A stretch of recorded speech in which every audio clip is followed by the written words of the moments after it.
ከቅርብ ጊዜ ወዲህ በህወሓትና በፌዴራል መንግስቱ መካከል እየተካረረ የመጣውን የፖለቲካ ትኩሳት መሰረት በማድረግ በዛሬው ዕለት በኮረም በመቀሌ እንዲሁም በሌሎች ከተሞች መደበኛ እንቅስቃሴ ከወትሮ እየቀዘቀዘ መጥቶ ከተሞች ባዶ ሆነው ታይተዋል። ወታደራዊ አፈሳ መጀመሩን ተከትሎ መንገድ ላይ የሰው እንቅስቃሴ ተገድቦ ውሏል። ድንበር አካባቢ የሚገኙ ነዋሪዎች የጦርነት ስጋት ማንዣበቡን ተከትሎ እየተፈናቀሉ መሆኑ ተነግሯል።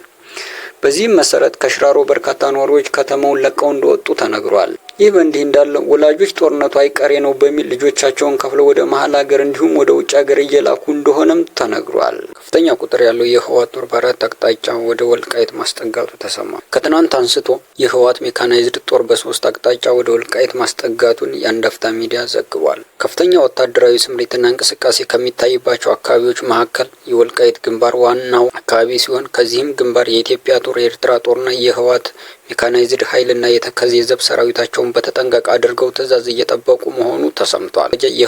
ህወሓት ከትናንት አንስቶ በ3 አቅጣጫ ሰራዊቱና ሜካናይዝድ መሳሪያዎቹን ወደ ወልቃይት ይበልጥ አስጠግቷል ተብሏል። ምንጮች እንደሚሉት ህወሓት በእንዳጉና፣ በጸሊሞይ፣ ሽሬና ሸራሮ በኩል ከፍተኛ ቁጥር ያለው ታጣቂና አርሚዎችን አስጠግቷል ብለዋል።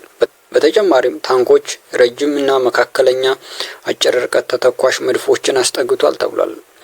በተመሳሳይ የኤርትራ ጦርም እንዲሁ ከባድ መሳሪያዎችንና ወታደሮችን በኦም ሀጅር በኩል አስጠግቷል ተብሏል። ይህ በእንዲህ እንዳለ መከላከያ ሰራዊቱ ከደቡባዊ የኢትዮጵያና ወለጋ ተጨማሪ ኃይሉን ማስወጣቱ ተሰምቷል። በተለያዩ የሀገሪቱ ክፍሎች የሚገኙ ነዋሪዎች የፌዴራል ኃይሎች ከሰፈሩባቸው አካባቢዎች ለቀው መውጣታቸውን ተናግረዋል።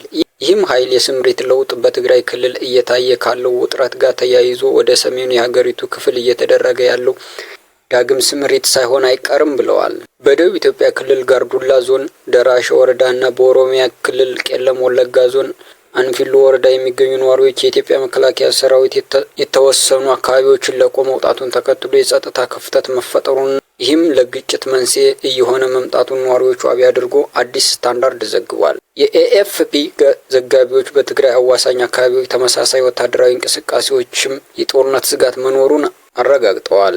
3 ከፍተኛ የህወሓት ወታደራዊ አዛዦች ከትግራይ ክልል ወደ አዲስ አበባ ገብተዋል ተባለ። አመራሮቹ ከዚህ ቀደም የመከላከያ ሰራዊት አባል የነበሩና በፌዴራል መንግስቱና በህወሓት መካከል በተደረገው ጦርነት የህወሓት ታጣቂዎችን ሲመሩና ሲያዋጉ የነበሩ ናቸው ተብሏል። በትናንትናው ዕለት አዲስ አበባ የገቡት 3 የህወሓት ከፍተኛ ወታደራዊ አመራሮቹ ብርጋዴር ጀነራል ጉዑሽ ገብረ፣ ብርጋዴር ጀነራል ከበደ ፈቃዱና ኮሎኔል ንጉሱ ወልደ ገብርኤል እንደሆኑ ተገልጿል። ከፍተኛ ወታደራዊ አመራሮቹ ከትግራይ ክልል ወደ አዲስ አበባ የገቡበት ምክንያት በግልጽ ባይነገርም ከህወሓት አፈንግጠው ወጥተው ነው እየተባለ በስፋት ይነገራል። የብልጽግና ፓርቲ ማዕከላዊ ኮሚቴ አስቸኳይ ስብሰባ መቀመጡ ተነግሯል። ማዕከላዊ ኮሚቴው አስቸኳይ ስብሰባ የጠራው በወቅታዊ ጉዳዮች ዙሪያ ለመምከርና ውሳኔ ለማሳለፍ መሆኑ የተሰማ ሲሆን በኢትዮጵያና በኤርትራ መካከል ያለውን ውጥረት እንዲሁም በፌዴራል መንግስቱና በህወሓት መካከል ያለውን ወቅታዊ መካረር ዋነኛ የውይይት አጀንዳ ናቸው ተብሏል። ከዚህ በተጨማሪ ለ3 ዓመታት ያህል በስር ላይ የሚገኙ የአማራ ተወላጆች፣ ፖለቲከኞች፣ ጋዜጠኞችና የሰብአዊ መብት ተሟጋቾች እንዲሁም የህዝብ እንደራሴዎችን ጉዳይ ለመወያየት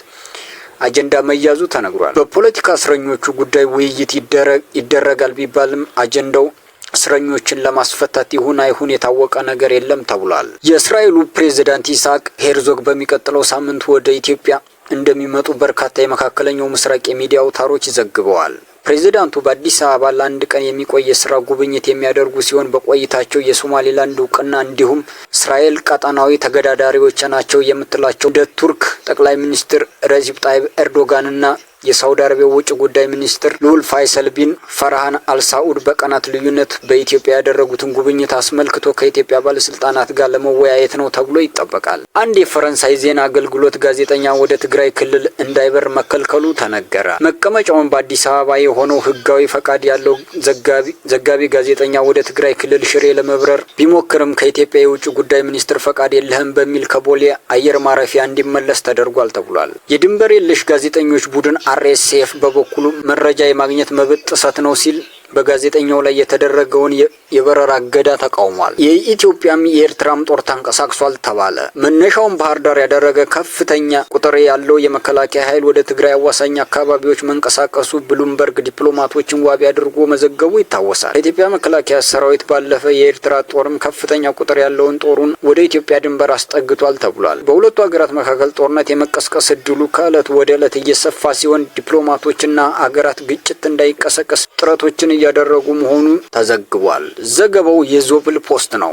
የአሜሪካው ፕሬዝዳንት ዶናልድ ትራምፕ ኢራን በዋሽንግተን ፍላጎት ላይ የተመሰረተ የኒውክሌር ስምምነት እንድትቀበል ለማስገደድ ሲባል ውስን የሆነ ወታደራዊ ጥቃት ለመሰንዘር እያሰቡ መሆናቸውን በይፋ አረጋገጡ።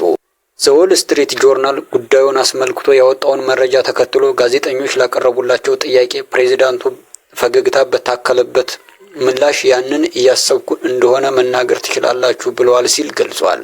ይሁን እንጂ ጋዜጠኞች ከዋይት ሀውስ የመሰብሰቢያ ክፍል እየወጡ ባለበት ወቅት ትራምፕ የቀረበላቸውን ጥያቄ በማሾፍ መልክ የተመለከቱት ሲሆን ይህንን ስለ ኢራን ያላቸውን ወታደራዊ ዕቅድ በይፋ እንደማይገልጹ የሚያሳይ እንደሆነ ተተርጉሟል።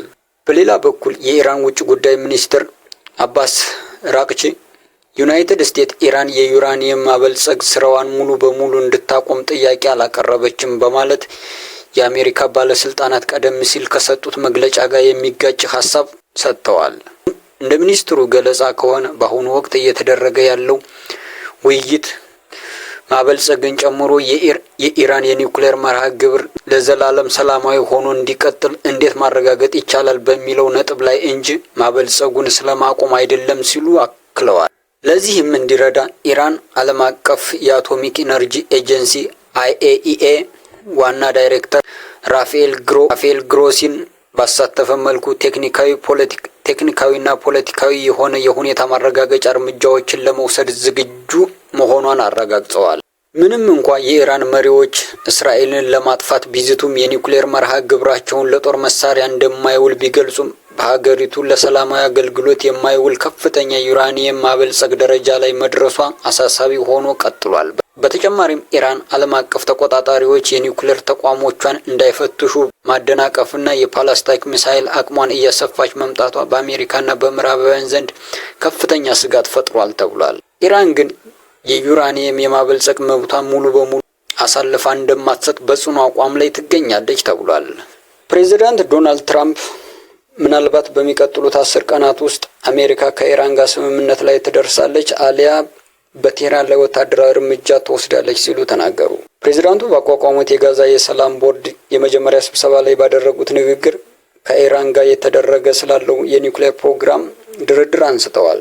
ይህን ተከትሎም ትርጉም ያለው ስምምነት መፈጸም አለብን፣ ካልሆነ ግን መጥፎ ነገር ይፈጠራል ያሉት ፕሬዚዳንቱ በባለፉት ሳምንታት ውስጥ አሜሪካ በመካከለኛው ምስራቅ የሚገኘው ኃይሏን ማጠናከሯን ቀጥላለች ያሉ ሲሆን በሌላ በኩል ደግሞ ስዊዘርላንድ ውስጥ ከኢራን ጋር የምታደርገው ድርድር ለውጥ እየታየበት እንደሆነ ተናግረዋል። ይህ በእንዲህ እንዳለ የዲሞክራቲክ ፓርቲ ሕግ አውጪዎችና አንዳንድ ሪፐብሊካኖች በበኩላቸው ኮንግረሱ ሳይፈቅድ ኢራን ላይ ሊወሰድ የሚችለው ማንኛውም ወታደራዊ እርምጃ በተመለከተ ካሁኑ ተቃውሟቸውን እየገለጹ ይገኛሉ።